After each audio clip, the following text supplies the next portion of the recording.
자, 그러면 오늘의 이슈 정비로 넘어가 보도록 하겠습니다. 오늘 아침에 또 언제나 가끔씩 등장하는 우리 김종인 대표 네. 네. 다시 또 탈당론이 나왔어요. 이분 아직도 네. 민주당에 계신 거예요? 네. 야, 탈당론과 신기하다. 더불어서 이제 개헌 이슈가 등장하고 네. 또 좀 좋은 말로 어떻게 커버 쳐주고 싶은데 이분 계속 이 말들이 나와요. 네. 선의로 좀 봐주고 싶은데 또 음. 안희정 지사의 여러 발언들, 3.1절 발언과 대연정 발언 네. 이것들이 나와 있는데 관련해서 묶어서 한번 좀 오늘의 이슈 정비 시간에 얘기해 보도록 하겠습니다. 네. 네. 한동안 조용하던 그 탈당설이 다시 나온 이유는 2월 임시국회 마지막 날에 경제 민주화 관련 법안 처리가 무산된 것 때문이라고 지금 하는데요. 김종인 비대위원장 네. 이야기하는 거죠? 그 김 의원은 상법과 공정거래법 개정안 처리가 불발된 것을 두고 당 지도부와 문재인 전 대표를 향해 실망감을 표시했다고 문재인이 원내대표야? 문재인 현역 의원도 아닌데? 결국 모든 건 문재인 탓이다. 항상 이런 거죠. 그러면서 주변 사람들한테 항상 자기 탈당할 것 같이 흘려서 간을 보잖아요.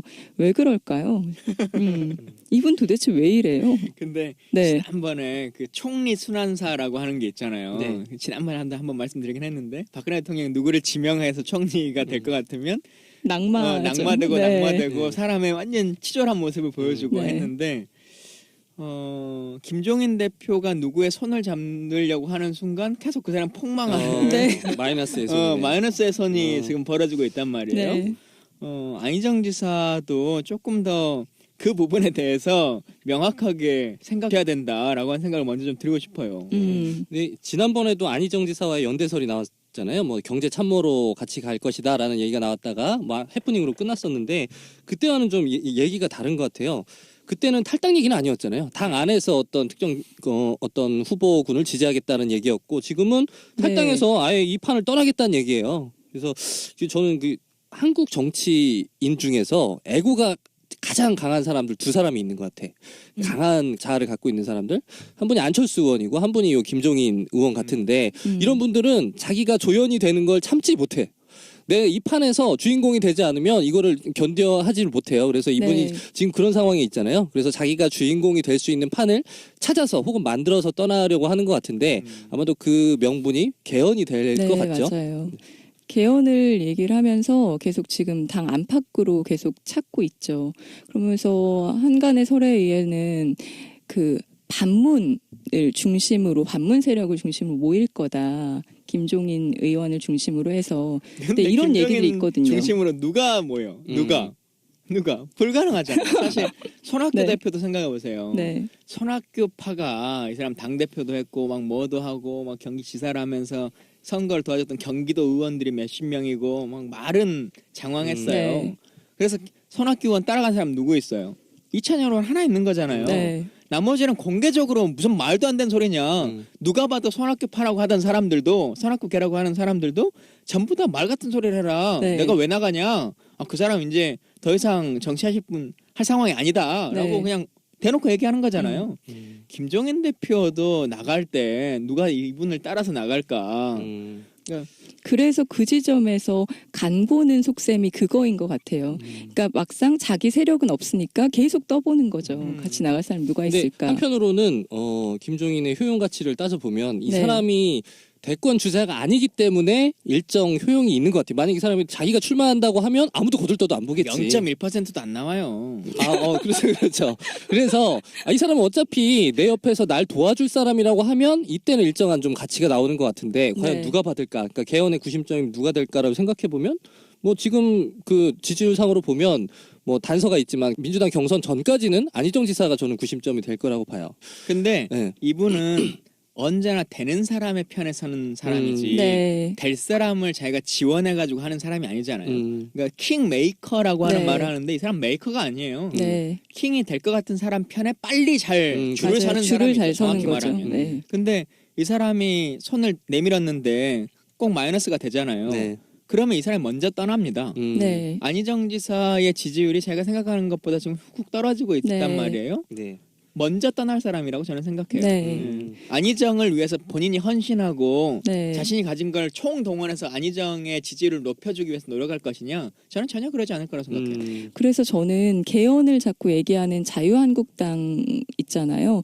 그쪽과 손잡으려고 저는 나갈 생각을 저는 탈당의 가능성이 좀 더 무게감 그러니까 주거든요. 결국 나가서 네. 본인이 출마하겠다는 것 같아요? 아니면 그냥 나가서 어디랑 그냥 합정 연행을 해보겠다는 것 같으세요? 그것도 뭐 가능성 열어두고 있겠지만 지금 출마가 어려운 지형인 거잖아요. 네. 지금 출마한다 그러면 김종인을 누가 거들떠 보겠어? 자기 입장에서는 반문이 다 자기한테 모인다고 생각하지 않을까? 내가 본인은 착각할 수 있겠지. 대권에 이 깃발을 들면 네. 그동안 샤이하고 있었던 많은 세력들이 유승민이나 남경필이나 이런 사람들도 예전에 내가 새누리당에 있을 때 다 데리고 있었던 사람들이고 내 말 듣는 애들이고 하니까 다 선거를 접고 대선 출마를 접고 나한테 다 올 거다 이런 생각 갖고 있는 거 아니겠어요? 황교안의 대안이 자기가 될 것이다. 뭐 이런 상상인 거네요. 저는 그래서 개헌을 계속 강하게 얘기를 하는 것 같아요.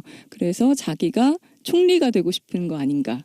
저는 그렇게 생각하거든요. 근데 자꾸 이 사람이 본인이 이야기를 안 하고 지난번에 안희정 연대설도 자기 입에서 나온 게 아니잖아요. 네.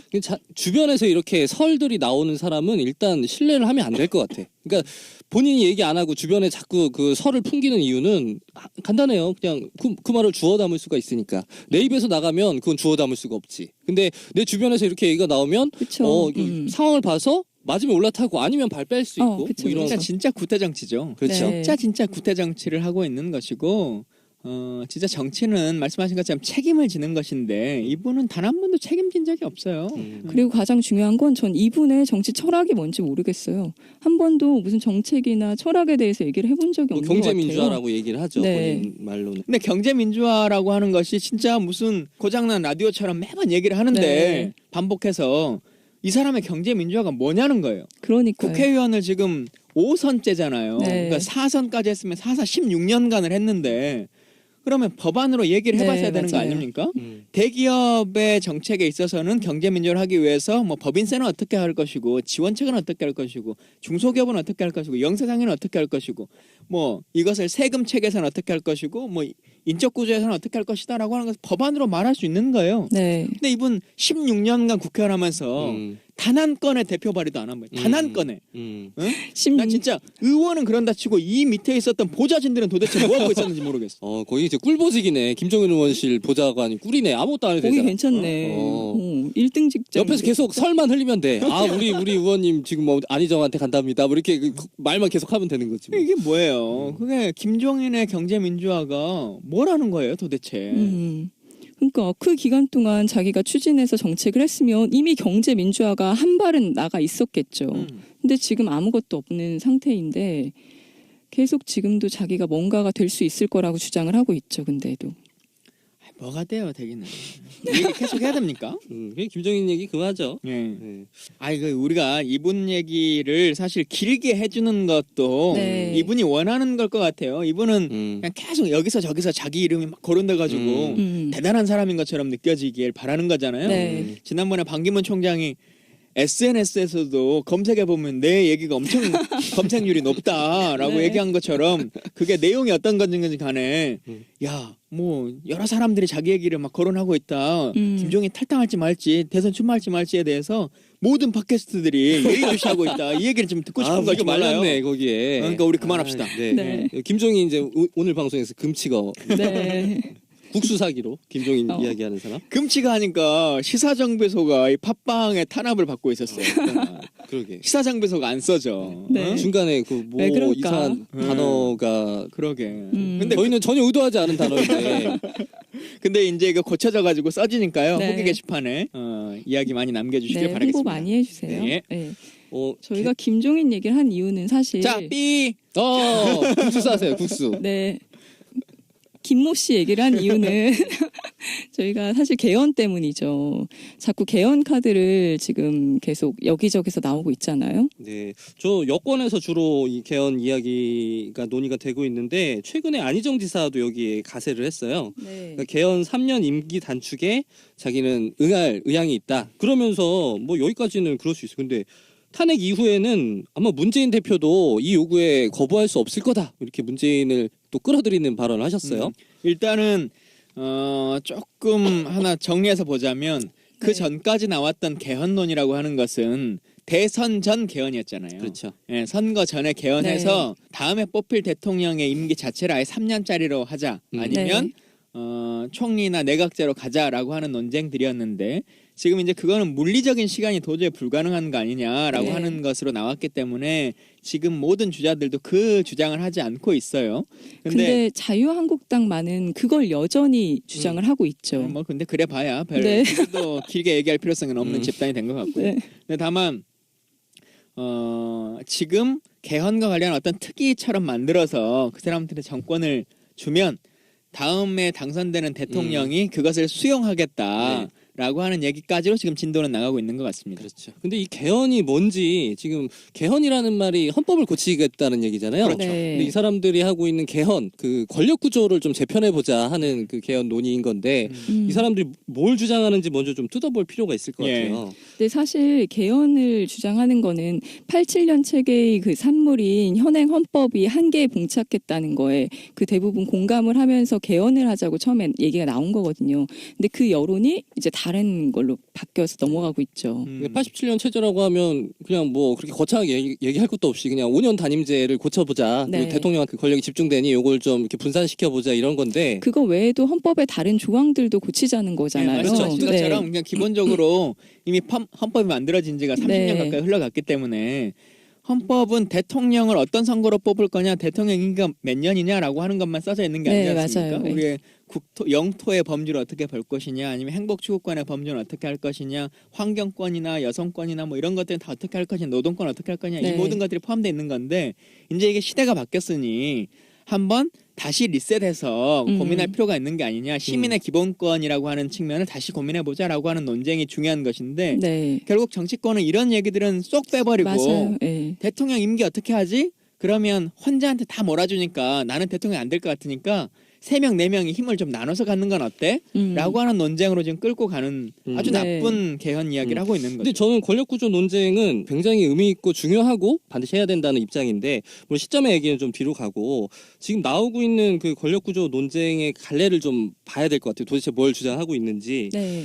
먼저 두 가지 권력구조 논쟁의 갈래는 뭐 대통령제냐 내각제냐인데 지금 네. 내각제를 주장하는 사람은 없어요. 일단 대통령 그 4년 중임제를 이야기하고 있으니 대통령 없애자는 주장은 없는 것 같아요. 그러면 그 다음 주장이 뭐냐면 이제 3년짜리 대통령을 이번에 만들고, 그러니까 이 3년 대통령 주장의 골자는 이런 거죠. 3년 뒤에 국회의원 선거가 치러지는데 이번 임기 대통령 임기를 3년으로 하면 그 해에 맞춰서 이제 4년 대통령도 4년 중임이 되니 매년 동시에 뭐 대선 총선이 치러질 수 있으니 효율적인 민주주의 원리가 작동할 수 있도록 시점을 맞춰보자라고 하는 거죠. 3년 대통령에 대해서 어떻게 생각하세요? 근데 효율적인 민주주의라고 하는 게 뭘까요? 그렇죠. 이게 뭐 둥근 삼각형 같은 이야기죠. 그러니까 민주주의는 사실 불편하고 또 불편한 제도이고 맞아요. 상호 간에 견제하고 감시하는 것을 목표로 하고 있는 네. 정치 체제인데 그렇죠.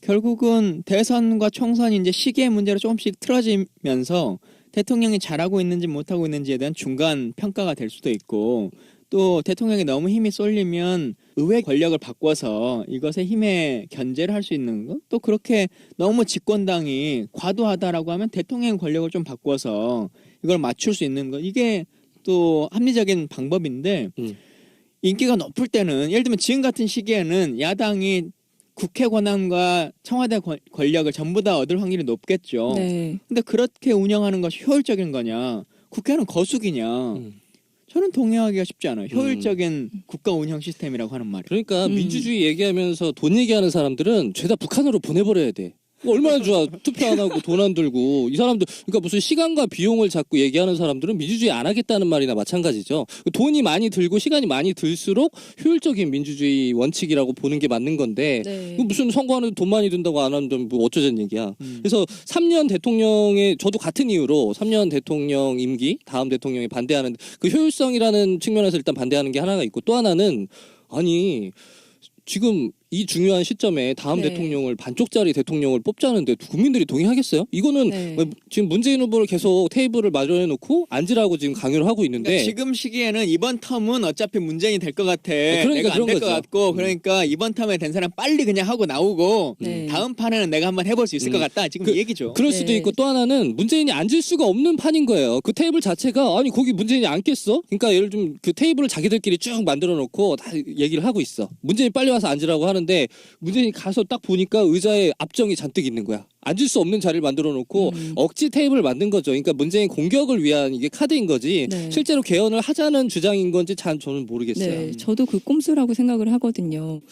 그러니까 대통령을 그대로 두되 그러면 대통령 4년 중임을 하게 되면 대통령제 강화하는 거냐? 이거 아니잖아요. 그러니까 네. 대통령의 힘이 너무 그 막강하기 때문에 좀 내각제 요소를 좀 결합을 해서 총리의 권한을 좀 강화시켜 보자. 뭐 이런 논의가 진행이 될 텐데 그러면 총리의 권한을 어디까지 줄 것이냐? 진짜 무슨 대통령은 외치 뭐 외교랑 국방만 전담하는 무슨 뭐 이원 집정부제로 갈 것이냐? 아니면 지금 총리의 권한을 좀 더 강화하는 네. 그냥 그 책임 총리제 정도로 갈 것이냐? 뭐 이런 뭐 구체적인 논의가 필요한 건데 이게 이번 임기 안에 가능하다 이런 주장은 말도 안 되는 주장인 거죠. 그렇죠. 그리고 정확히 보면 사실 대통령 임기를 3년 하냐 5년 하냐 8년으로 하냐라고 네. 하는 것은 껍데기인 거예요. 대한민국이 정상화되느냐라고 하는 것과는 전혀 다른 문제인 것 맞아요. 같아요. 예를 들면 총리 문제도 사실 별거 아니에요. 그것도 어차피 행정부 안에서 벌어지는 일이거든요. 네. 대한민국에 지금 가장 잘못되고 있는 것 중에 하나는 삼권 분립이 안 되고 있는 거거든요. 네. 국회 권력이라고 하는 것이 거의 뭐 9대1 정도의 싸움을 하고 있는 것이기 때문에 국회의 권한을 어떻게 정상화할 거냐, 행정부의 권력을 네. 감시하고 견제할 거냐라고 하는 것이 중요한 거지. 맞아요. 그래서 그 지점에서 논의의 방향 중에 하나가 이거죠. 그러니까 책임 총리를 어떻게 뽑을 거냐, 아니면 네. 또 내각 인선을 그 지금 대통령이 다 임명하잖아요. 그거를 그 권한을 총리에게 줄 거냐 말 거냐, 뭐 이런 디테일한 조율까지 필요한 건데. 근데 이제 총리를 대통령이 뽑는데 그러니까 그것까지도. 그러니까 총리를 어떻게 뽑을 거냐, 다수당의 당수가 당수를 총리를 시킬 것이냐, 아니면 의회에 그 선출권을 넘길 것이냐, 네. 뭐 이런 그 아주 진짜 디테일한 논의들이 있는데 이거를 지금 뭐 원포인트로 지금 개헌해서 끝내자고 하는 건 말이 안 네. 된다는 얘기죠. 그리고 사실은 아까 이제 여러 가지 바꿀 게 많다라고 했잖아요. 그리고 이게 국민 투표를 거쳐야 되는 맞아요. 사항이기 네. 때문에 그렇죠. 국민들에게 잘 설명할 수 있어야 됩니다. 내용을 인지할 수 있을 정도의 상황들이 저는 돼야 된다고 생각하고요. 그러기에는 물리적인 시간들이 필요해요. 네. 예를 들자면 우리 헌법 전문 많이들 얘기하잖아요.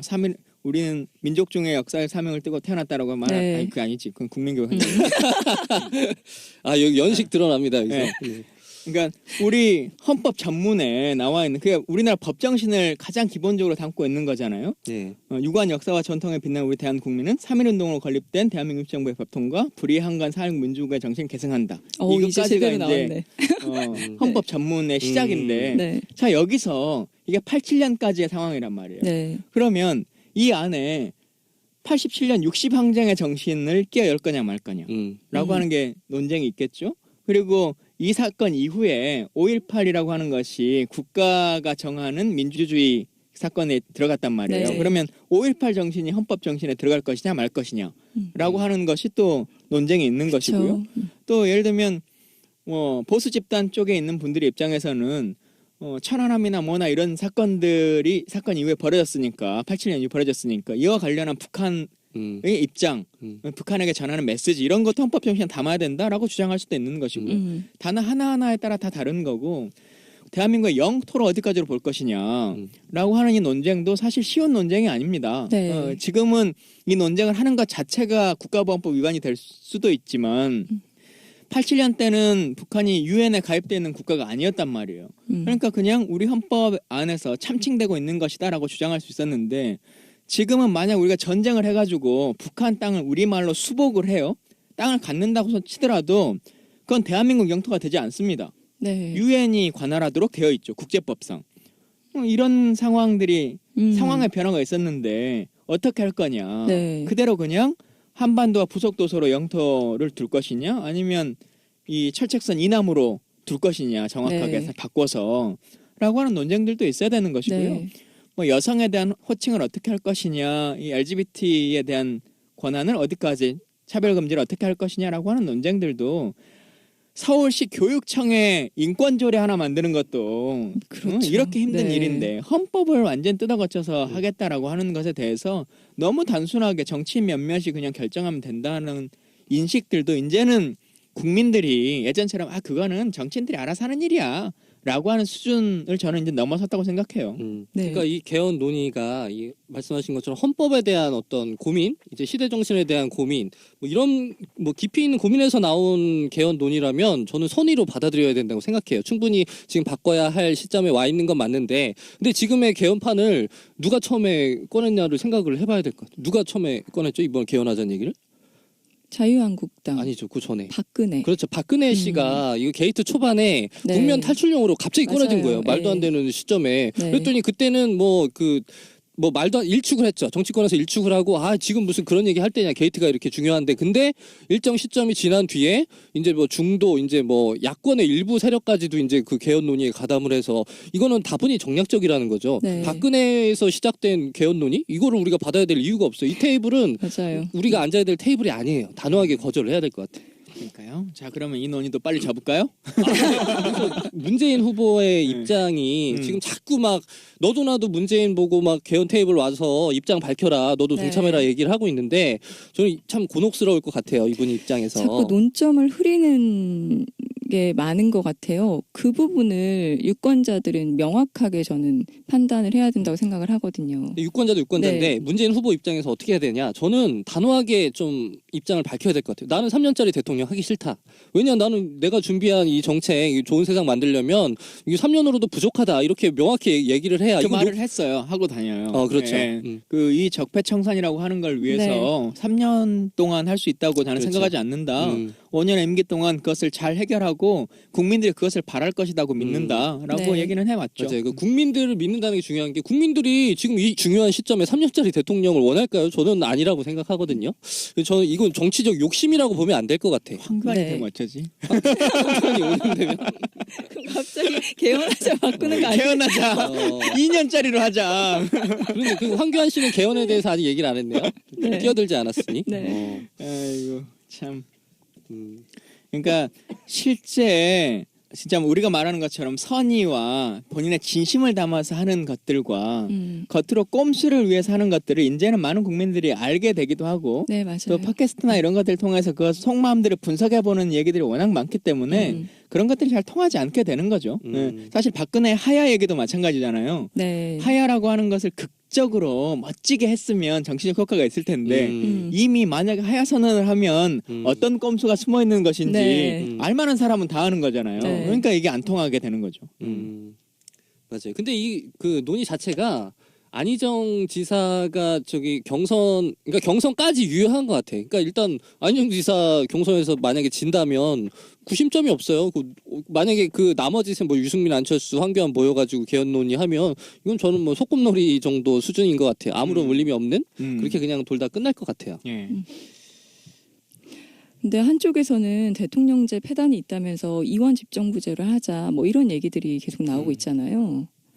근데 이것도 사실 우리가 좀 명확하게 생각해봐야 될 게 최순실 사건이 벌어진 게 대통령제 때문이냐라고 하는 거잖아요. 네. 그러니까 대통령이 가지고 있는 제도적인 문제 때문에 발생한 것이냐 최순실 사건이 어떤 누가 대통령이 되더라도 똑같은 일을 범할 것이냐 그러지 않는 거거든요. 네. 우리 헌법이 잘못돼서가 아니라 박근혜라고 하는 사람이 잘못돼가지고 맞아요. 벌어진 일인데 국회의원 한 명이 어떤 일을 잘못했다고 해서 그러면 의회를 해산하자라고 하는 것과 똑같은 논리거든요. 네. 그러니까 그건 좀 일단 납득될 수 없다라고 한 말씀을 좀 드리고 싶고 대통령 재패단이라고 단정 짓는 것은 납득할 수 없다. 다만 누차 말씀드린 것처럼 지금은 대통령제의 문제가 아니라 의회 권력의 약화로 인한 삼권 분립과 견제가 되지 않는 것 이제 이 네. 문제인데요. 대안으로 나오는 것이 이원 집정부제 뭐 이제 이런 얘기들이 네. 나온단 말이에요. 혹은 이제 내각제라고 네. 하는 단어들이 나오는데 결국은 의회와 행정부를 거의 이제 동일화하는 방식이라고 생각해 보는 게 맞겠죠. 네. 그래서 내각의 그 다수파의 의장이 총리도 하고 뭐 대통령의 형식의 역할을 네. 하고 내치를 맡게 되는 거죠. 뭐 이런 네. 일들을 다 하겠다라고 하는 것인데 그것은 진짜 견제와 균형은 이제 완전히 없어지는 거죠. 행정부와 국회가 거의 동일시 네, 맞아요. 되는 상태로 네. 아주 효율적으로는 운영될 수 있는 건데 그것이 지금 상황에서 대안일까 한번 뭐 시도해 볼 수는 있을지 모르겠습니다만 저는 그게 한국 사회를 바꿔낼 수 있는 상황이라고 생각하지 않아요. 저는 누차 말씀드리지만 우리 사회에서 가장 이 적폐 해소의 근간은 네. 꼭 국회뿐만 아니라 여러 가지 서로 간의 관계 기관들이 각자의 힘을 갖고 네. 견제하고 감시하고 그 견제와 감시에 있어서 외부적 압력으로 인해서 통제받지 않아야 되는 것인데 우리는 언론의 감시 기능이라고 하는 것도 권력에 통제받고 맞아요. 뭐 국회도 마찬가지고 이런 것들이 서로 간에 다 물려 있는 거지 않습니까? 근데 이원 집정부나 내각제는 이 통제 기능을 훨씬 더 약화시키는 네. 방식이거든요. 그래서 한국의 시스템에서는 저는 더 맞지 않다고 저는 생각해요. 네, 저도 그 지점에서 공감하는 게 그 체계가 되려고 하면 우선 정당 정치가 제대로 뿌리를 내려야지만 가능하고 사법부나 검찰의 그 권력이 지금 제대로 독립적으로 이루어져야지만 그게 가능해지는데 지금 현 상태에서 그거를 시도를 하게 되면 이도저도 아닌 오히려 또 다른 대통령제를 더 강화하는 게 되는 거죠. 그러니까 대통령과 국회를 그냥 짬짬이로 같이 해먹는 네, 맞아요. 거라고 보는 게 맞겠죠. 예. 근데 그건 뭐 내각제의 어떤 뭐 단점으로 지적되는 것들을 말씀하셨는데 내각제 개헌 얘기가 지금 최순실 때문에 나온 건 아니고 사실은 이거는 재헌의회 때부터 이승만 대통령이 고집을 부리지 않았다면 우리나라는 내각제가 됐을 거예요. 그 당시 기록들을 보면 처음에 우리는 대한민국 정부는 내각제 체제로 수립을 하려고 했다는 거 아니에요? 네. 근데 이승만이라는 개인이 아주 말도 안 되는 고집을 부리면서 아무튼 대통령제가 여기까지 왔는데 지금의 대통령제는 분명히 단점이 너무 많아요. 그러니까 뭐 최순실 게이트뿐만 아니라 이전 대통령들이 벌어졌던 뭐 권력의 집중으로 인한 뭐 어떤 측근 비리라든지 그 입법부에 대한 뭐 견제가 잘 안 되는 부분 이런 부분을 해소하기 위한 방법으로 총리의 권한을 강화해야 되는 건 분명한 것 같아요. 근데 이거는 굳이 이원 집정부제를 가지 않아도 해결이 되거든요. 그러니까 총리한테 내치를 다 맡기지 않아도 지금의 대통령이 갖고 있는 어떤 뭐 임명권이라든지 어떤 이런 부분을 뭐 내각 인선에 대한 일정 부분을 넘긴다든지 그러니까 뭐 이러면 그거는 권력의 분점을 말하는 거지. 그렇죠. 이게 견제와 감시 시스템하고는 전혀 다른 문제죠. 아니 근데 만약에 그 인선의 일부를 총리가 맡게 되면 그 자체로 충분히 견제가 될 수 있는 거죠. 대통령의 권력에 대해서. 어떻게 되죠? 조각의 일부를 그러니까 예를 들면 장차관을 총리가 막 임명을 해. 뭐 일부라도. 그러면 그 당연히 총리의 권한이 쏠리는 거야. 지금 대통령제 권력이라고 하는 것 중에 최고 중요한 부분이 그 내각 인선권인 거잖아요. 그 내각뿐만 아니라 뭐 몇 자리라고 하죠. 하여튼 굉장히 많은 정부 관련 기관장들을 임명할 수 있는 권리인 안행부 거잖아요. 장관을 총리가 지명해요. 그렇죠. 그러면 안행부 장관은 대통령과 다른 입장을 낼 거다. 총리처럼. 그렇죠. 그거는 이제 총리를 어떤 식으로 선출하냐에 따라서 좀 다를 수 있는데 일단 총리는 내각의 일원으로 보는 게 맞잖아요. 그러면서 보면 내각의 권력이 행정부를 견제할 수 있는 수준으로 올라설 수 있는 건 맞는 것 같아요.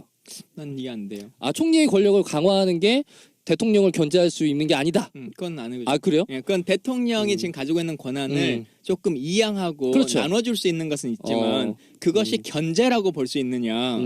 힘의 분산은 가능하죠. 근데 분산의 목적이 견제를 위한 거다라고 이해하는 게 맞는 거 같아요. 아니죠. 그거는 동이랑 같은 팀끼리 팀플레이로서의 힘을 나누는 것이지 상대 팀에게 힘을 주는 게 아니죠. 근데 그거는 그러니까 만약에 총리가 대통령의 러닝메이트로 이해를 하면 바로 그렇게 되는데 근데 그렇게 되는 건 아니죠. 예를 들면 대통령 선거와 총선은 전혀 다른 개념인 건데 이건 뭐 일치할 수도 있고 아닐 수도 있고 아니죠. 어느 대통령제에서 그러니까 왕정처럼 영국처럼 왕이라고 하는 곳은 그냥 형식적으로만 있을 때는 총리가 말 그대로의 실권을 다 하는 거지만 지금은 우리는 대통령이라고 하는 곳도 있고 내각의 총리도 있는 거잖아요. 그거는 한 팀이라고 볼 수밖에 없는 거예요. 예를 들면 우리가 문재인 대통령이 됐는데 힘을 나눠서 자유당이 일당이니까 자유당이 총리를 낼 수 있다라고 하는 것은 불가능한 얘기죠.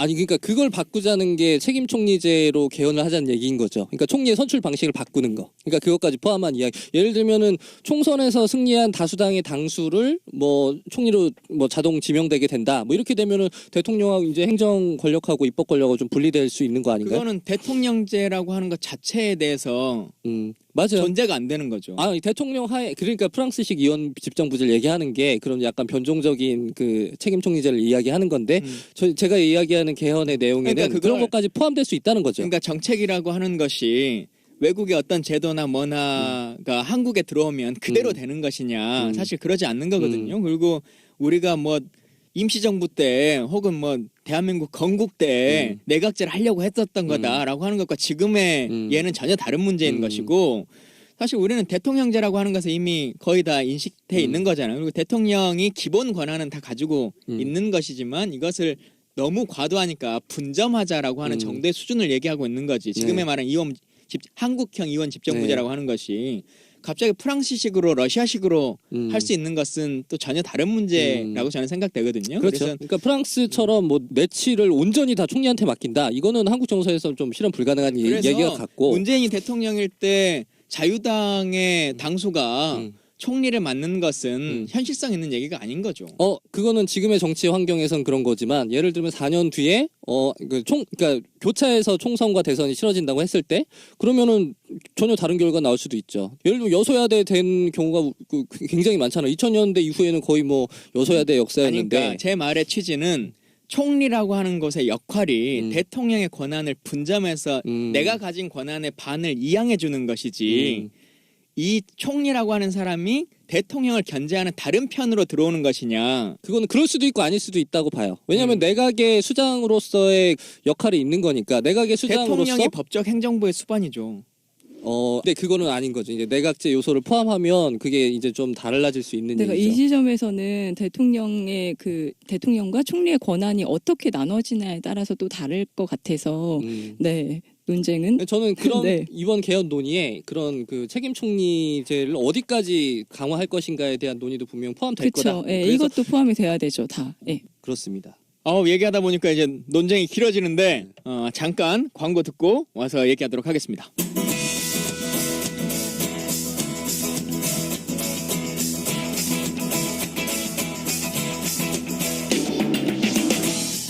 이 맛이 진짜 망고다. 망고는 아라망고. 필리핀 현지에 직원을 파견해 품질 관리를 하고 중간 유통 과정을 생략해 고품질 망고에서 나올 수 없는 파격적인 가격에 특가 판매합니다. 진짜 망고를 경험하세요. 망고는 아라망고. 녹색창에 망고나라를 검색하시고 아라코리아로 들어오시면 됩니다. 아라망고를 구입해 주시면 특가 판매 순이익의 10%를 김광진의 시사정비소에 후원합니다.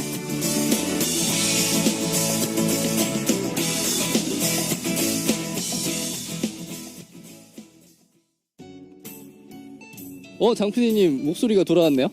비법이 있죠. 의원님 피부 되게 좋아졌는데요. 비법이 있죠. 뭐죠? 아라망고. 아라망고. 역시 아라망고 기똥차입니다. 예, 검색창에 이게 망고가 네. 워낙 많아가지고 시사정비소 때문에 구입했다라고 하면 네. 정확하게 해주셔야 돼요. 검색창에 망고나라라고 하는 걸 검색하셔가지고 그 중에서도 망고 파는 사람이 여러 개 있을 거 아니에요. 그쵸. 그러면 아라코리아라고 하는 것을 꼭 찾으셔가지고 거기서 구입해 주셔야 되는데 여러분이 많이 사주셔야 예. 저희 시사정비소도 커나갈 수 있습니다. 그러니까요.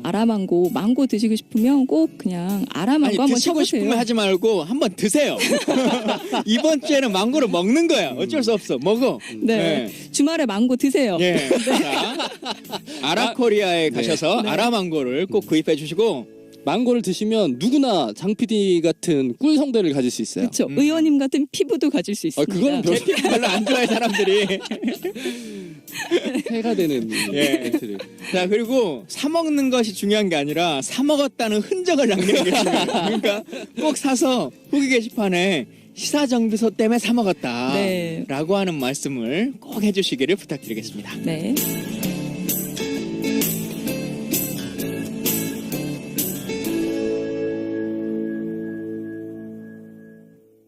자, 다시 우리 시정부로 좀 돌아가 보도록 하겠습니다. 안희정 지사가 연일 이슈예요. 연일 이슈. 뭐 본인이 의도했든 의도하지 않았든 효과는 톡톡하게 보고 있는 것 같은데 네. 어제 오늘의 이슈는 뭔가요? 이분이 또다시 연정 제안을 하셨어요. 네. 이 일에 있었던 토론회에서 그 누구라도 좋다. 자유한국당도 좋다. 개혁 과제를 놓고 우리가 합의를 할 수 있다면 가장 넓은 수의 다수파를 만들어 달라고 정당이 요청할 것이다. 이렇게 말했는데요. 이에 대해서 문 전 대표는 이렇게 얘기했습니다. 적폐 세력과 손을 잡는다면 어떻게 제대로 청산할 수 있겠냐며 부정적인 입장을 보였거든요. 안 지사의 이 자유한국당도 좋다. 이거 어떻게 보세요? 저는 이번 대선을 앞두고 이 보수 유권자들 사이에 팽배해 있는 정서가 있는 것 같아요. 공포 같아요. 공포. 그러니까 이 사람들은 공포? 이렇게 압도적으로 불리한 상황에서 선거를 치러본 경험이 한 번도 없는 사람들이에요. 네. 지금 마치 이거 자기들이 갖고 있는 어떤 기득권을 한 번에 다 뺏겨버릴 것 같은, 마치 그 나라의 체제가 흔들려 버릴 것 같은 이런 불안감을 갖고 있는데, 그래서 이 사람들이 이제 갈 데가 없는 거야. 구심점이 뭐 예전에 반기문이라는 구심점이 있었는데 이게 네. 떠나고 나서 이제 갈 곳이 없어졌는데, 가만히 있으면 이 표가 오지 않아. 그러니까 뭔가 신호를 보내야 되는데, 그때 안희정 지사가 이럴 때마다 신호를 자꾸 보내고, 나를 믿어라. 나는 그렇게 너네한테 모질게 굴지 않을 거야. 나한테 표 주면 너네한테 다 나눠줄 거야. 이런 신호를 계속 보내면서 그들의 마음을 이렇게 달래주고 있는 모습이다. 저는 그렇게 보고 있습니다. 그러니까 결국은 중요한 건 지금 시기에 국민들의 요구는 적폐 청산이잖아요. 네. 적폐 범주를 어디까지나 볼 거냐라고 하는 건데, 박근혜랑 손잡고 박근혜의 적폐를 청산할 수 있을까요? 그 불가능한 거잖아요. 네. 그러니까 근데 지금 안희정 지사는 계속 이런 말씀을 하고 계시는 거거든요. 이게 선거 공학적으로는 표에 도움이 될지 모르겠지만 네. 정치인 안희정에게 우리가 기대해 왔었던, 사실 초기의 안희정의 모습은 민주주의자, 정당 정치자라고 하는 모습에 감동받은 거잖아요. 네. 근데 이제 그 모습은 전부 다 상실돼 버리고, 이제 안희정에게 정당 정치의 근본, 민주주의의 기본적인 원칙이라고 하는 모습을 잘 기대할 수 없는 거예요. 그냥 표가 되면 누구랑도 함께 할 수 있다라고 하는 모습만 끊임없이 말하고 있기 때문에 앞으로의 정치인 안희정의 삶에서도 저는 넘지 말아야 될 선들을 너무 많이 넘고 있다고 생각해요. 그래서 이게 여론조사에서도 반영이 됐더라고요. 그러니까 안 지사가 한 5% 정도, 네. 5%포인트 정도 하락을 했고, 황교안 총리가 소폭 상승을 했더라고요. 그러니까 안 지사에게 몰렸던 그 보수층의 표가 안 지사에게 가지도 않았어요. 안철수도 좀 네. 상승했죠. 네. 따라먹게 하고 있는 거예요. 오히려 황교안 총리에게만 더 도움을 주고 있는 지금 형국이 되고 있어서 이 지점에서 좀 많이 다시 점검을 해야 되지 않을까 싶은데요. 근데 저는 그 전략적인 차원에서 보면, 정치공학적으로 보면 이분이 한 번 더 이렇게 우클릭을 할 가능성이 있다고 봐요. 그게 언제냐면, 전에 그 반기문 낙마할 때 한 번 했죠. 저는 그때 1차 점프가 있었는데, 황교안이 낙마하는 시점에 이제 또 한 번 이제 그 보수 유권자들이 오갈 데 없어지는 상황이 올 것 같은데, 근데 그것도 뭐 시점에 따라 다르겠지만, 예를 들면 탄핵 심판 직후에 한 일주일 터울을 두고 민주당 경선이 치러지고 있는 와중에 황교안이 사퇴를 한다. 그러면 이때 저는 아주 적극적인 신호를 보낼 거라고 생각해요. 예를 들면 지금까지의 연정 제안에는 단서가 있었어요. 그러니까 예를 들면 뭐 개혁 과제에 동참을 하면 너네까지 같이 가겠다. 네. 처음에 그 연정 제안했을 때는 새누리당하고는 같이 갈 수도 있고 안 갈 수도 있다라고 얘기를 했다가 점점 이 단서들이 줄어들고 있는데, 저는 만약에 황교안 낙마 시점에는 이런 단서들이 다 없어지고, 난 무조건 연정해야 된다, 할 거다, 자유한국당이랑 할 수밖에 없다, 뭐 이렇게 얘기할 거라고 봐요. 근데 이분이 지금 대통령 후보가 최종적으로 우리 당의 후보가 된 게 아닙니다. 네. 경선 준비를 해야 그렇죠. 되는데요. 계속 지금 딴 데에 그 눈을 돌리고 있어요. 왜 캠프에서 이렇게까지 그 잘못된 전략을 계속 쓰고 있는지 한번 재검토를 하셔야 될 것 같고요. 그래서 저는 이런 생각이 들더라고요. 그래서 안희정 지사가 그 문재인 후보를 도와주기 위해서 전략적으로 상이하에 이런 포지션을 이렇게까지 취하는 거 아닌가. 망가져가면서 그럼 진짜 살신성인인데 자신을 희생해서 문 후보에게 가는 화살을 자기가 맞고 더 지지율을 높여주기 위한. 저는 처음에 대연정 발언 나왔을 때 처음에 살짝 그 생각을 했었는데, 이렇게까지 자기를 버려가면서 그런 행동을 하지 지금은 않을 것 그런 같아요. 상계는 아닌 것 같고요.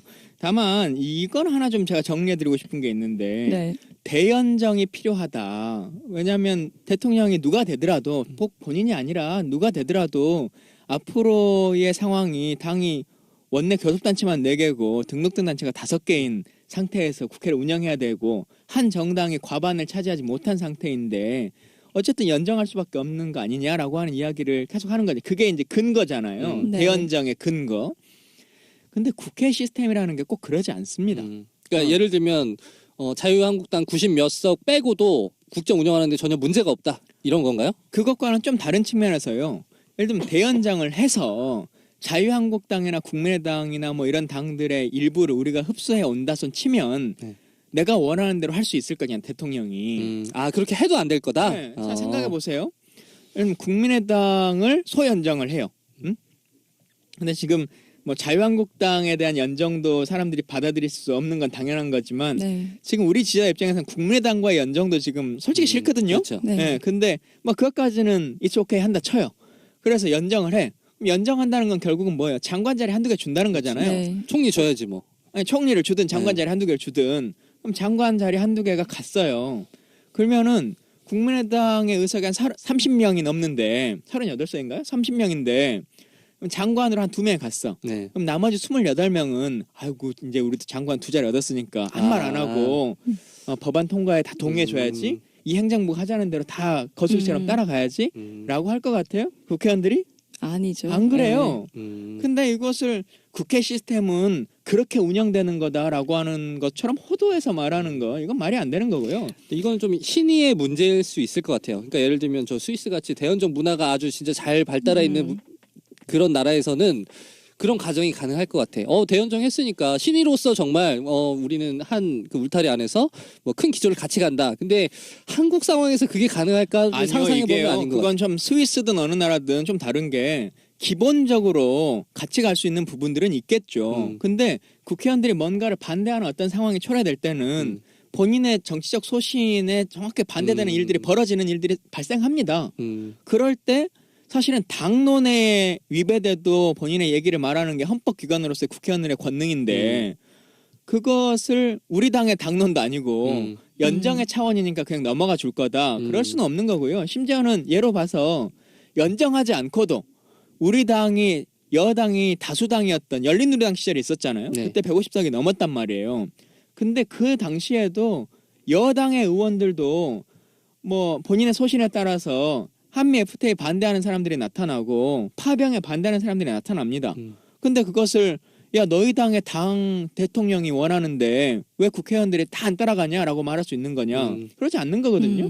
그런 점에서 보면 저는 어쨌든 대연정 이런 게 가능하려면 또 이 얘기를 하게 되는데 정당 정치가 기반이 되면 뿌리가 깊으면 가능하다고 생각을 해요. 근데 지금처럼 맨날 자기들의 그 이익에 따라서 이합집산을 이렇게 오가는 정당이 생겼다 없어졌다 매일 이름도 바뀌고 이 상황에서는 과연 의원님 말씀하신 것처럼 개인별로의 행동을 하게 되는데 의미가 있느냐에 아니 저는 있어서 근데 좀 다른 네. 의미인데요. 그게 과연 네. 정당 정치인 거냐라고 네. 하는 것과는 다른 거죠. 그러니까 그 당론에 따르지 않는 어떤 소신 표결 뭐 네. 이런 거는 늘 존재하는 것인데 네. 그런 것까지 어떻게 연정으로 커버할 수 있니? 그런 건 안 되죠. 그거는 연정에서 안 되는 게 아니라 그냥 당론 자체가 네, 성립이 안 맞아요. 된다고 보는 네. 게 맞는 것 같고 저는 연정의 순기능은 분명히 있다고 봐요. 네. 그렇게 그 뭔가 갈등을 봉합하고 이렇게 극한의 그러니까 갈등으로 치닫지 않는 정당 간에 연합을 하는 것은 여러 단계가 있죠. 우리가 그렇죠. 외교적으로 뭔가를 네. 맺을 때도 MOU도 맺고 뭐 어그리먼트도 맺고 네. 협약도 맺고 하는 거잖아요. 마찬가지 단계가 있는데 가장 높은 단계는 합당을 하는 거겠죠. 그렇죠. 네. 그러지 않고 그 다음 단계는 연정하는 거예요. 정당 간에. 또 다른 단계에 있어서는 상호 간의 의결 기구를 조금 더 단순하거나 아니면 간담회를 자주 하는 방식이 있거나 여러 가지 낮은 단계 것도 있단 말이에요. 낮은 단계 국회 운영 시스템을 전혀 네. 무시해버리고 연정으로서만 그걸 풀 수 있는 것처럼 얘기하는 것도 저는 좀 말이 안 된다고 네, 생각해요. 그래서 지금은 당의 정체성도 없잖아요, 사실. 근데 그 정당만. 선언만으로 네. 일정한 의미를 저는 갖는다고 생각해요. 그러니까 그 어떤 그 뭐 개별적인 의원들의 이탈이나 이런 것까지 단도리 할 수 없겠지만 그 선언 자체가 정치적 의미를 갖는다고 보고 아니 근데 그거는 국회의 시스템상 그 국회의원들도 4년마다 선거를 치르는 사람들입니다. 그래서 합리적인 주장을 하는 어떤 것이라면 기본적으로 따라갈 수밖에 없는 것이거든요. 그 부분 말씀드린 거예요. 네, 따라가는 것이지 그게 우리가 연정을 해서 했기 때문에 따라가고 말고의 문제가 아니에요. 예를 들면 박근혜 대통령 탄핵하자. 탄핵하고 조기 대선이 하면 더불어민주당의 대통령 될 확률이 90%가 넘을 거예요. 그래도 국민의당과 뭐 이런 당들이 안 따라올 수가 없는 것은 그것이 옳은 일이고 국민들의 동의를 구해야 하기 때문에 그러지 않으면 자기들의 존재 자체가 존재할 수 없기 때문에 발생하는 문제거든요. 그래서 그러한 여러 가지를 생각해 보면 사실 한국 구조에서 연정의 형식으로 이것이 꼭 국회 운영이 가능하다 여소야대가 되면 아무것도 못한다라고 하는 것은 좀 다른 측면이라고 그렇죠. 봐요. 아무것도 못한다는 말은 확실한 비약이고 과장인 거고. 근데 뭐 그 안희정의 선의라는 게 순진하다는 얘기가 바로 요런 비판 때문에 가능한 거죠. 이거는 네. 정말 뭐 현실 정치에 들어오면 공허한 주장일 수밖에 없다. 낮은 단계 협치도 얼마든지 가능한데 네. 그것이 마치 연정을 해야 그것이 가능할 것처럼 호도하고 있는 건 사실인 것 같아요. 예. 그리고 뭐 저도 나름 의회주의자인데 의회주의 입장에서 이런 말씀 드리기는 좀 그렇긴 합니다만 어쨌든 한국 정치라고 하는 것이 의회의 권력보다는 행정부의 권력이 어마어마하게 큰 네. 집단이기 때문에요. 세월호법 보세요. 국회가 법 만들어도 행정부가 시행령 만들어가지고 그냥 예산 안 줘버리고 싶으면 안 주고 임기 줄이고 싶으면 줄여버리고 하는 일들이 벌어지잖아요. 국정교과서 사태도 국회가 동의하지 않으니까 예비비로 그냥 편성해가지고 해버리고 맞아요. 하는 일들이 벌어진단 말이에요. 물론 이걸 권장할 만한 일은 아닙니다.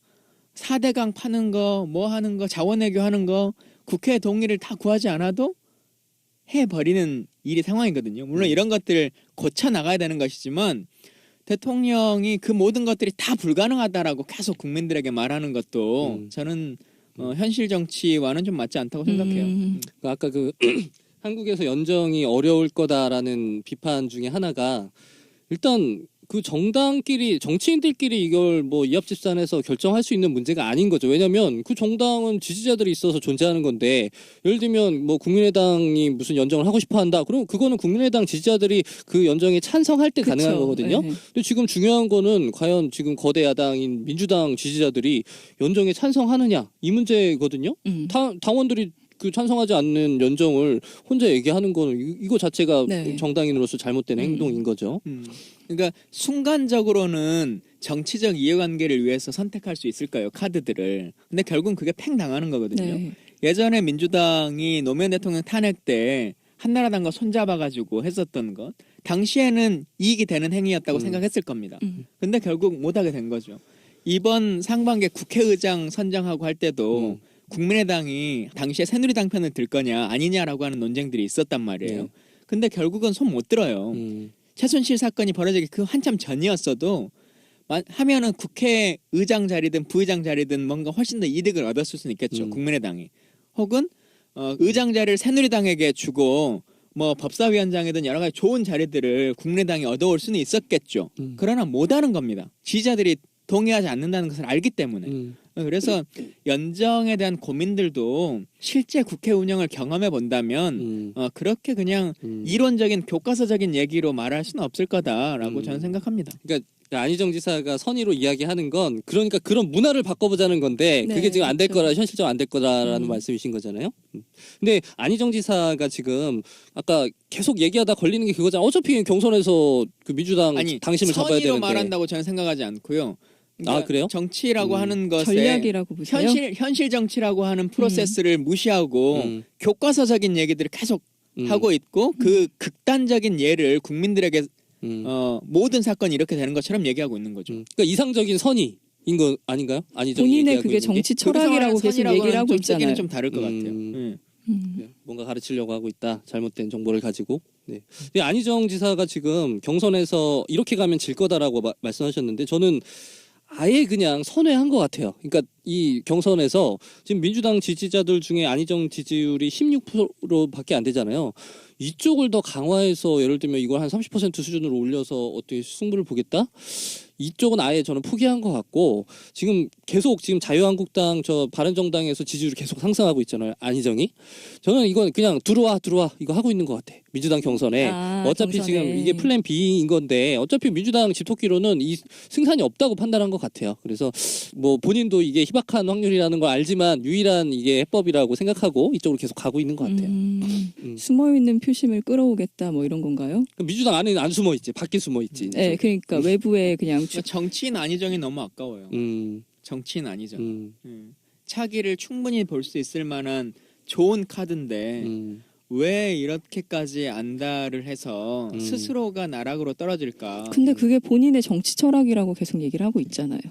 근데 그 범주를 넘어선 것 같아요. 그래요? 저는 좀 야물지 않은 지금 민주주의자의 면모를 자꾸 보여주다 보니까 만약에 한 5년 뒤에 좀 더 다져지고 자기 생각이 단단해진 다음에 이렇게 내놨으면 조금 더 그 많은 분들의 호응을 받을 수 있을 것 같은데 지금 자기가 당황하는 모습이 너무 보이는 거야. 그러니까 내가 그 사람 주장에 동의하지 못하더라도 그 사람이 어떤 언변의 일관성에 동의가 되면 계속 지켜볼 수 있는 거거든. 나랑은 생각은 다른데 저것도 일리가 있구나. 근데 네. 지금 그게 안 되는 거야. 안희정 지사는 그 저번에 손석희 뉴스룸 나왔을 때 많은 사람들이 그 다음 그 주에 지지율이 5%가 빠졌거든요.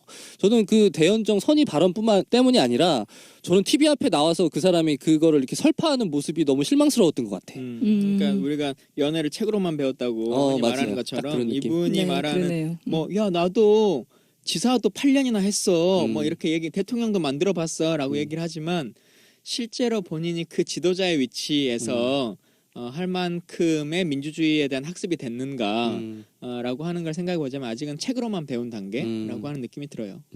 그럼 어떻게 해야 될까요, 안희정 지사? 정비를 해주자면. 저는 네.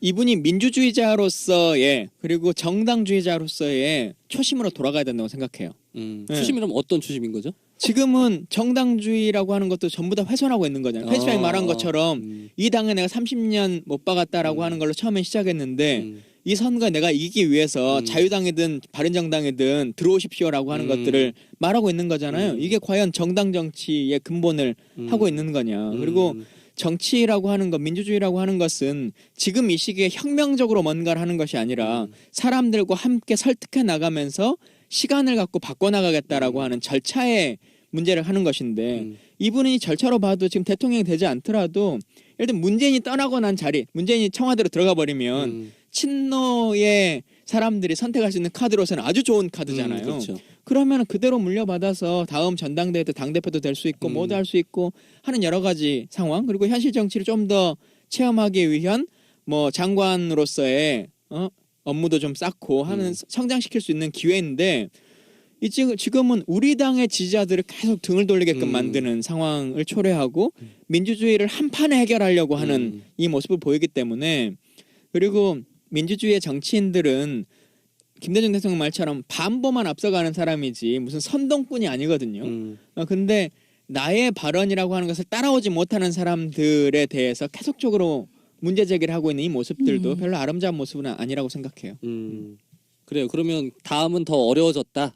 이렇게 되겠네요. 저는 갈수록 더 어려워지고 있는 길이라고 생각해요. 그냥 느낌으로는 지지율이 올라가니까 뭔가 되는 것 같지만 결국은 우리 지지율이 올라야 되는데 이러다가 경선 결과가요.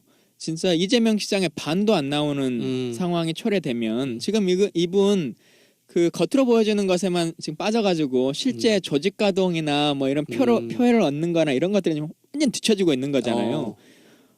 이런 모습을 봤을 때 실제 문재인 후보가 예를 들면 55에서 60% 얻고 이재명 시장 25% 정도를 얻고 안희정 지사가 10%대 이렇게 머물러 버린다면 진짜 차기도 없어지는 상황을 초래할 겁니다. 그리고 바른정당이나 뭐 이런 데서 지금은 조금씩 그 제스처를 취할 수 있을지 모르겠지만 거기에도 후보가 정해지거나 거기 선거가 시작되면 거기에 관심 있지 그 당 사람들이 우리 당 선거에 관심 있겠어요? 맞아요. 근데 그 호응이라는 측면에서 자유한국당이 뭔가 액션은 취할 수는 있을 것 같아. 예를 들면 탄핵 인용되고 나서 황교안 출마 포기하고 나서 지금 계속 주문하고 있는 거잖아요. 안희정이 너네 개혁한다고 약속하면 너네랑 같이 손잡을게라고 하고 있는데 지금 답이 없는데 저는 황교안 낙마하고 나면 자유당에서 쇄신책을 막 보여주면서 여기 호응할 수도 있을 것 같아. 근데 아니 그렇게 해서 안희정 지사가 그 당의 후보가 된다면 모르겠어요. 그 당의 후보가 된다면. 근데 네. 지금 상황에서 우리 당의 경선 룰을 바꿔가지고 그 사람들과 연정하겠다. 그러니 사실상 당대당으로서 그 당원들이 전체 다 와서 투표하라 이렇게 될 겁니까? 그렇게 되는 아니잖아요. 거죠. 그러니까 자유당이 그렇게 한다면 자기 당원들한테 메시지를 주는 거지. 안희정 지지하는 거죠. 그렇게 되면. 그러니까 좀 그거는 자유한국당에 자기 후보를 내지 않을 때 가능한 거죠. 제가 예. 아니면 내돼 정말 의미 없는 군소 후보를 그거는 내거나 그 정당으로서 그 100석이 넘는 정당을 의석을 가지고 있는 정당이 선택할 수 있는 카드는 못 되는 거죠. 그리고 그렇게 되더라도 안희정 지사가 항상 얘기했던 게 자기는 민주당을 떠나지 않겠다고 항상 얘기를 했거든요. 그러니까 그 안에서 김종인 대표는 뭐 또 언제 떠난다고 하고 떠나나요? 제가 금치거를 얘기했네. 이분 얘기를 안 하고서는 네. 뭐 이렇게 1시간 동안 이런저런 이야기들 나눠봤는데 사실 뭐 정답이 있는 건 아니죠. 어떻게 이루어질지 하루하루의 상황들이 다 다를 수밖에 없는 구조인 사람이니까요. 근데 이런 여러 가지 것들을 미리 우리가 파악해 보면 그 사람들의 꼼수에 넘어가지 않을 수는 있겠다. 많은 사람들이 이미 알고 있으면라고 하는 생각들을 많이 갖게 됩니다. 자, 이렇게 저희가 1시간 동안 또 시사정비소에서 여러 가지 정비를 해봤는데요. 개헌에 대한 이야기, 대연정에 대한 이야기 나눠봤습니다. 아마 앞으로도 더 해야 될 것 같아요. 선거가 있을 기간 동안까지는 계속적으로 나올 이슈이기 때문에, 또 다음 주에는 잘 아시는 것처럼 이제 말 그대로 탄핵이라고 하는 것이 결정되는 시기이기 때문에 그 시기에 우리들이 어떤 고민들을 같이 나눠야 할지 해보도록 하겠습니다. 자, 그러면 오늘의 이슈 정비로 넘어가 보도록 하겠습니다. 오늘 아침에 또 언제나 가끔씩 등장하는 우리 김종인 대표 네. 네. 다시 또 탈당론이 나왔어요. 이분 아직도 네. 민주당에 계신 거예요? 네. 야, 탈당론과 신기하다. 더불어서 이제 개헌 이슈가 등장하고 네. 또 좀 좋은 말로 어떻게 커버 쳐주고 싶은데 이분 계속 이 말들이 나와요. 네. 선의로 좀 봐주고 싶은데 또 안희정 지사의 여러 발언들, 3.1절 발언과 대연정 발언 네. 이것들이 나와 있는데 관련해서 묶어서 한번 좀 오늘의 이슈 정비 시간에 얘기해 보도록 하겠습니다. 네. 네. 한동안 조용하던 그 탈당설이 다시 나온 이유는 2월 임시국회 마지막 날에 경제 민주화 관련 법안 처리가 무산된 것 때문이라고 지금 하는데요. 김종인 비대위원장 네. 이야기하는 거죠? 그 김 의원은 상법과 공정거래법 개정안 처리가 불발된 것을 두고 당 지도부와 문재인 전 대표를 향해 실망감을 표시했다고 문재인이 원내대표야? 문재인 현역 의원도 아닌데? 결국 모든 건 문재인 탓이다. 항상 이런 거죠.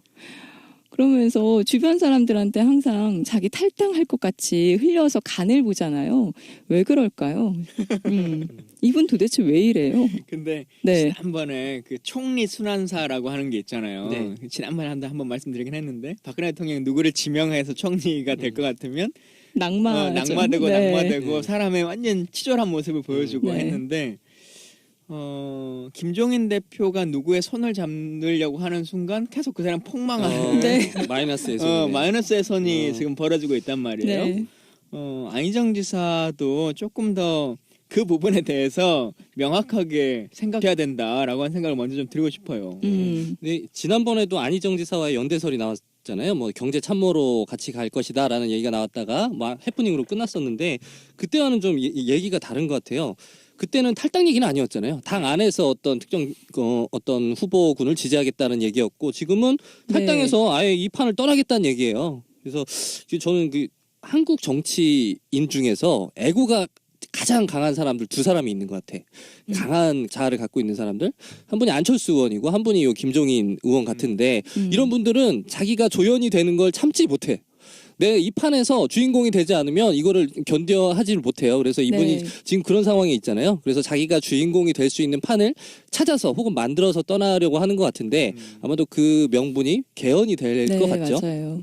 개헌을 얘기를 하면서 계속 지금 당 안팎으로 계속 찾고 있죠.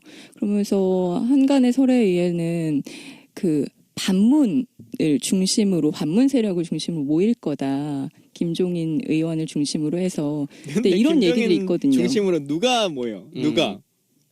불가능하잖아요. 사실 손학규 네. 대표도 생각해 보세요. 네. 손학규파가 이 사람 당 대표도 했고 막 뭐도 하고 막 경기지사를 하면서 선거를 도와줬던 경기도 의원들이 몇십 명이고 막 말은 장황했어요. 네.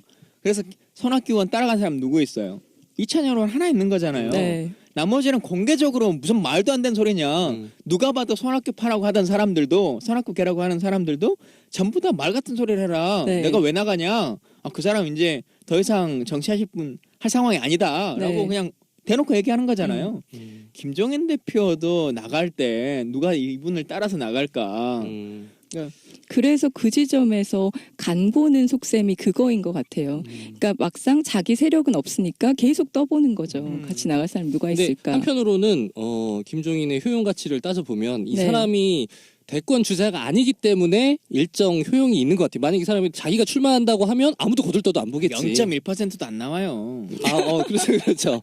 그래서 이 사람은 어차피 내 옆에서 날 도와줄 사람이라고 하면 이때는 일정한 좀 가치가 나오는 것 같은데 과연 네. 누가 받을까? 그러니까 개헌의 구심점이 누가 될까라고 생각해 보면 뭐 지금 그 지지율 상으로 보면 뭐 단서가 있지만 민주당 경선 전까지는 안희정 지사가 저는 구심점이 될 거라고 봐요. 근데 네. 이분은 언제나 되는 사람의 편에 서는 사람이지 네. 될 사람을 자기가 지원해가지고 하는 사람이 아니잖아요. 그러니까 킹 메이커라고 하는 네. 말을 하는데 이 사람 메이커가 아니에요. 네. 킹이 될 것 같은 사람 편에 빨리 잘 줄을 맞아요. 서는 줄을 사람이죠. 잘 서는 정확히 거죠. 말하면. 네. 근데 이 사람이 손을 내밀었는데 꼭 마이너스가 되잖아요. 네. 그러면 이 사람이 먼저 떠납니다. 네. 안희정 지사의 지지율이 제가 생각하는 것보다 지금 훅 떨어지고 있단 네. 말이에요. 네. 먼저 떠날 사람이라고 저는 생각해요. 네. 안희정을 위해서 본인이 헌신하고 네. 자신이 가진 걸 총동원해서 안희정의 지지율을 높여주기 위해서 노력할 것이냐? 저는 전혀 그러지 않을 거라고 생각해요. 그래서 저는 개헌을 자꾸 얘기하는 자유한국당 있잖아요. 그쪽과 손잡으려고 저는 나갈 생각을 저는 탈당의 가능성이 좀 더 무게감 그러니까 주거든요. 결국 나가서 네. 본인이 출마하겠다는 것 같아요. 아니면 그냥 나가서 어디랑 그냥 합정 연행을 해보겠다는 것 같으세요? 그것도 뭐 가능성 열어두고 있겠지만 지금 출마가 어려운 지형인 거잖아요. 네. 지금 출마한다 그러면 김종인을 누가 거들떠 보겠어? 자기 입장에서는 반문이 다 자기한테 모인다고 생각하잖아요. 그러니까 내가 내가 본인은 대권에 착각할 수 있겠지. 대권에 이 깃발을 들면 네. 그동안 샤이하고 있었던 많은 세력들이 유승민이나 남경필이나 이런 사람들도 예전에 내가 새누리당에 있을 때 다 데리고 있었던 사람들이고 내 말 듣는 애들이고 하니까 다 선거를 접고 대선 출마를 접고 나한테 다 올 거다 이런 생각 갖고 있는 거 아니겠어요? 황교안의 대안이 자기가 될 것이다. 뭐 이런 상상인 거네요. 저는 그래서 개헌을 계속 강하게 얘기를 하는 것 같아요. 그래서 자기가 총리가 되고 싶은 거 아닌가. 저는 그렇게 생각하거든요. 근데 자꾸 이 사람이 본인이 이야기를 안 하고 지난번에 안희정 연대설도 자기 입에서 나온 게 아니잖아요. 네. 주변에서 이렇게 설들이 나오는 사람은 일단 신뢰를 하면 안 될 것 같아. 그러니까 본인이 얘기 안 하고 주변에 자꾸 그 설을 풍기는 이유는 간단해요. 그냥 그 말을 주워 담을 수가 있으니까. 내 입에서 나가면 그건 주워 담을 수가 없지. 근데 내 주변에서 이렇게 얘기가 나오면 그쵸. 상황을 봐서 맞으면 올라타고 아니면 발 뺄 수 있고 그쵸. 뭐 이런 그러니까 진짜 구태 정치죠. 그렇죠. 네. 진짜 구태 정치를 하고 있는 것이고 진짜 정치는 말씀하신 것처럼 책임을 지는 것인데 이분은 단 한 번도 책임진 적이 없어요.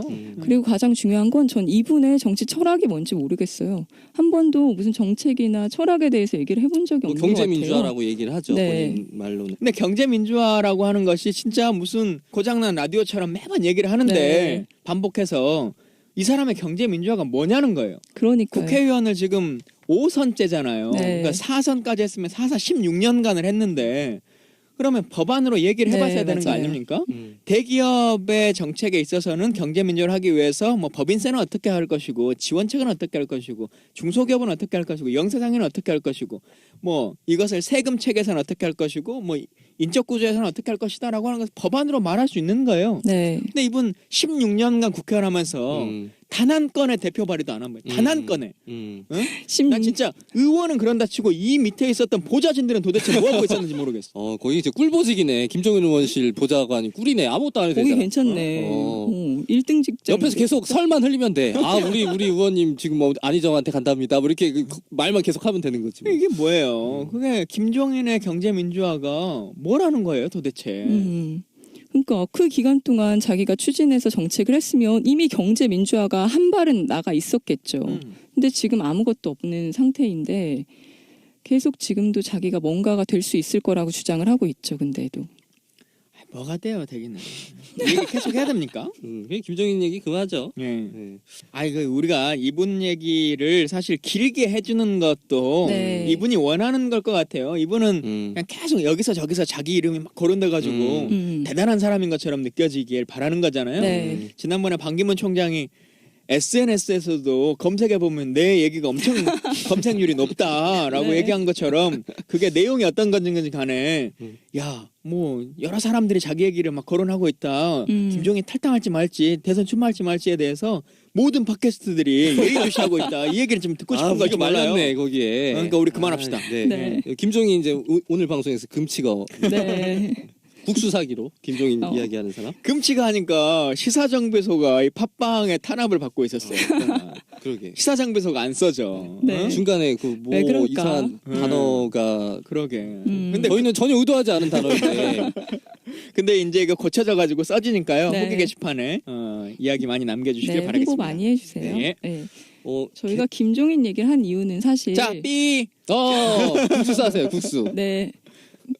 김모 씨 얘기를 한 이유는 저희가 사실 개헌 때문이죠. 자꾸 개헌 카드를 지금 계속 여기저기서 나오고 있잖아요. 네, 저 여권에서 주로 이 개헌 이야기가 논의가 되고 있는데 최근에 안희정 지사도 여기에 가세를 했어요. 네. 그러니까 개헌 3년 임기 단축에 자기는 응할 의향이 있다. 그러면서 뭐 여기까지는 그럴 수 있어요. 근데 탄핵 이후에는 아마 문재인 대표도 이 요구에 거부할 수 없을 거다. 이렇게 문재인을 또 끌어들이는 발언을 하셨어요. 일단은 조금 하나 정리해서 보자면 그 네. 전까지 나왔던 개헌론이라고 하는 것은 대선 전 개헌이었잖아요. 그렇죠. 예, 선거 전에 개헌해서 다음에 뽑힐 대통령의 임기 자체를 아예 3년짜리로 하자. 아니면 총리나 내각제로 가자라고 하는 논쟁들이었는데 지금 이제 그거는 물리적인 시간이 도저히 불가능한 거 아니냐라고 네. 하는 것으로 나왔기 때문에 지금 모든 주자들도 그 주장을 하지 않고 있어요.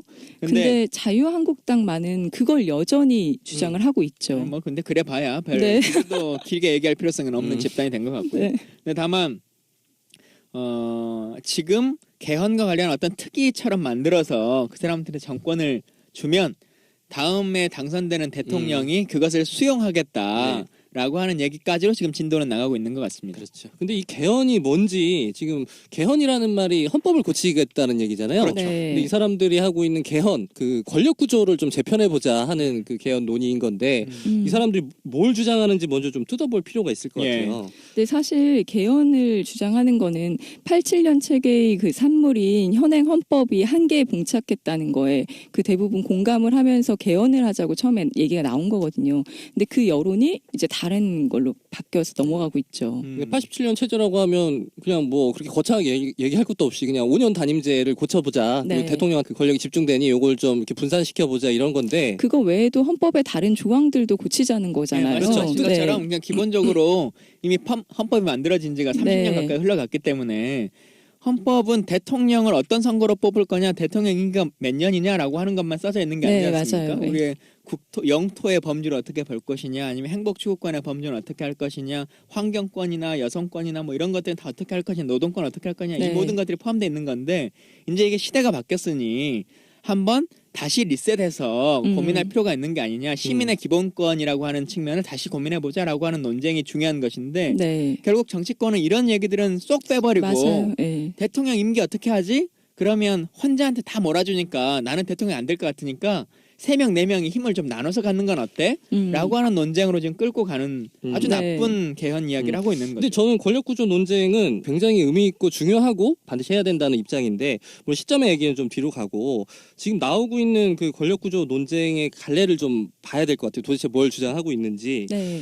먼저 두 가지 권력구조 논쟁의 갈래는 뭐 대통령제냐 내각제냐인데 지금 네. 내각제를 주장하는 사람은 없어요. 일단 대통령 그 4년 중임제를 이야기하고 있으니 대통령 없애자는 주장은 없는 것 같아요. 그러면 그 다음 주장이 뭐냐면 이제 3년짜리 대통령을 이번에 만들고, 그러니까 이 3년 대통령 주장의 골자는 이런 거죠. 3년 뒤에 국회의원 선거가 치러지는데 이번 임기 대통령 임기를 3년으로 하면 그 해에 맞춰서 이제 4년 대통령도 4년 중임이 되니 매년 동시에 뭐 대선 총선이 치러질 수 있으니 효율적인 민주주의 원리가 작동할 수 있도록 시점을 맞춰보자라고 하는 거죠. 3년 대통령에 대해서 어떻게 생각하세요? 근데 효율적인 민주주의라고 하는 게 뭘까요? 그렇죠. 이게 뭐 둥근 삼각형 같은 이야기죠. 그러니까 민주주의는 사실 불편하고 또 불편한 제도이고 맞아요. 상호간에 견제하고 감시하는 것을 목표로 하고 있는 네. 정치 체제인데 그렇죠. 결국은 대선과 총선이 이제 시기의 문제로 조금씩 틀어지면서 대통령이 잘하고 있는지 못하고 있는지에 대한 중간 평가가 될 수도 있고 또 대통령이 너무 힘이 쏠리면 의회 권력을 바꿔서 이것의 힘에 견제를 할 수 있는 것, 또 그렇게 너무 집권당이 과도하다라고 하면 대통령 권력을 좀 바꿔서 이걸 맞출 수 있는 것, 이게 또 합리적인 방법인데 인기가 높을 때는 예를 들면 지금 같은 시기에는 야당이 국회 권한과 청와대 권력을 전부 다 얻을 확률이 높겠죠. 네. 근데 그렇게 운영하는 것이 효율적인 거냐, 국회는 거수기냐, 저는 동의하기가 쉽지 않아요. 효율적인 국가 운영 시스템이라고 하는 말이. 그러니까 민주주의 얘기하면서 돈 얘기하는 사람들은 죄다 북한으로 보내버려야 돼. 얼마나 좋아. 투표 안 하고 돈 안 들고. 이 사람들, 그러니까 무슨 시간과 비용을 자꾸 얘기하는 사람들은 민주주의 안 하겠다는 말이나 마찬가지죠. 돈이 많이 들고 시간이 많이 들수록 효율적인 민주주의 원칙이라고 보는 게 맞는 건데, 네. 무슨 선거하는데 돈 많이 든다고 안 하는데 뭐 어쩌자는 얘기야. 그래서 3년 대통령의, 저도 같은 이유로 3년 대통령 임기, 다음 대통령이 반대하는 그 효율성이라는 측면에서 일단 반대하는 게 하나가 있고, 또 하나는, 아니, 지금 이 중요한 시점에 다음 네. 대통령을 반쪽짜리 대통령을 뽑자는데 국민들이 동의하겠어요? 이거는 네. 지금 문재인 후보를 계속 테이블을 마련해 놓고 앉으라고 지금 강요를 하고 있는데, 그러니까 지금 시기에는 이번 텀은 어차피 문재인이 될 것 같아. 그러니까 내가 안 그런 될 것 거죠. 같고 그러니까 이번 텀에 된 사람 빨리 그냥 하고 나오고 네. 다음 판에는 내가 한번 해볼 수 있을 것 같다. 지금 이 얘기죠. 그럴 수도 네. 있고, 또 하나는 문재인이 앉을 수가 없는 판인 거예요. 그 테이블 자체가, 아니 거기 문재인이 앉겠어? 그러니까 예를 좀 그 테이블을 자기들끼리 쭉 만들어 놓고 다 얘기를 하고 있어. 문재인이 빨리 와서 앉으라고 하는데 문재인이 가서 딱 보니까 의자에 압정이 잔뜩 있는 거야. 앉을 수 없는 자리를 만들어 놓고 억지 테이블을 만든 거죠. 그러니까 문재인 공격을 위한 이게 카드인 거지, 네. 실제로 개헌을 하자는 주장인 건지 참 저는 모르겠어요. 네, 저도 그 꼼수라고 생각을 하거든요. 그러니까 대통령을 그대로 두되 그러면 대통령 4년 중임을 하게 되면 대통령제 강화하는 거냐? 이거 아니잖아요. 그러니까 네. 대통령의 힘이 너무 그 막강하기 때문에 좀 내각제 요소를 좀 결합을 해서 총리의 권한을 좀 강화시켜보자, 뭐 이런 논의가 진행이 될 텐데, 그러면 총리의 권한을 어디까지 줄 것이냐? 진짜 무슨 대통령은 외치, 뭐 외교랑 국방만 전담하는 무슨 뭐 이원 집정부제로 갈 것이냐? 아니면 지금 총리에서 지금 총리의 권한을 좀 더 강화하는 네. 그냥 그 책임 총리제 정도로 갈 것이냐? 뭐 이런 뭐 구체적인 논의가 필요한 건데, 이게 이번 임기 안에 가능하다, 이런 주장은 말도 안 되는 주장인 거죠. 그렇죠.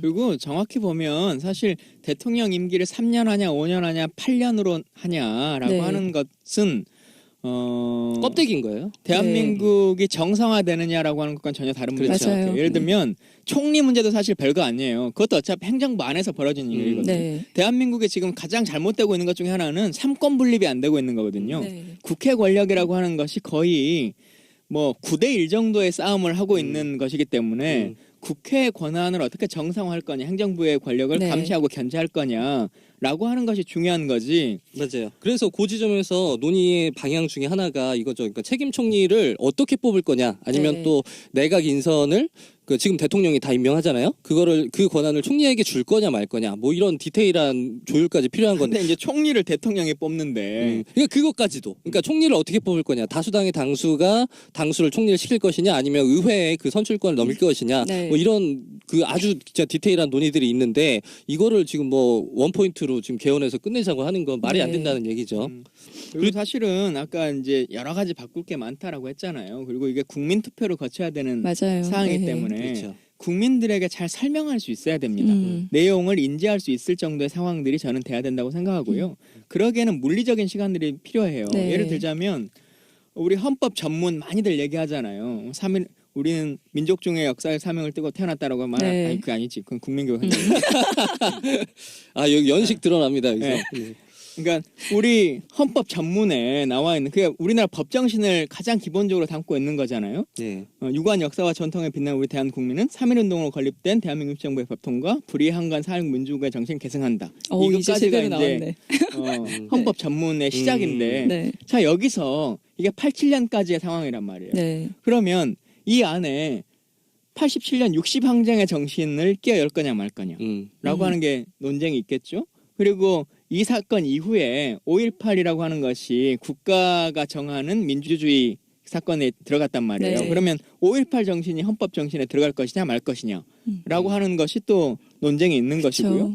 또 예를 들면 보수 집단 쪽에 있는 분들의 입장에서는 천안함이나 뭐나 이런 사건 이후에 벌어졌으니까 87년 이후에 벌어졌으니까 이와 관련한 북한의 입장, 북한에게 전하는 메시지 이런 것도 헌법 정신에 담아야 된다라고 주장할 수도 있는 것이고요. 단어 하나하나에 따라 다 다른 거고 대한민국의 영토를 어디까지로 볼 것이냐라고 하는 이 논쟁도 사실 쉬운 논쟁이 아닙니다. 네. 지금은 이 논쟁을 하는 것 자체가 국가보안법 위반이 될 수도 있지만 87년 때는 북한이 유엔에 가입되어 있는 국가가 아니었단 말이에요. 그러니까 그냥 우리 헌법 안에서 참칭되고 있는 것이다라고 주장할 수 있었는데 지금은 만약 우리가 전쟁을 해가지고 북한 땅을 우리말로 수복을 해요. 땅을 갖는다고 치더라도 그건 대한민국 영토가 되지 않습니다. 네. 유엔이 관할하도록 되어 있죠. 국제법상. 이런 상황들이 상황의 변화가 있었는데 어떻게 할 거냐. 네. 그대로 그냥 한반도와 부속도서로 영토를 둘 것이냐 아니면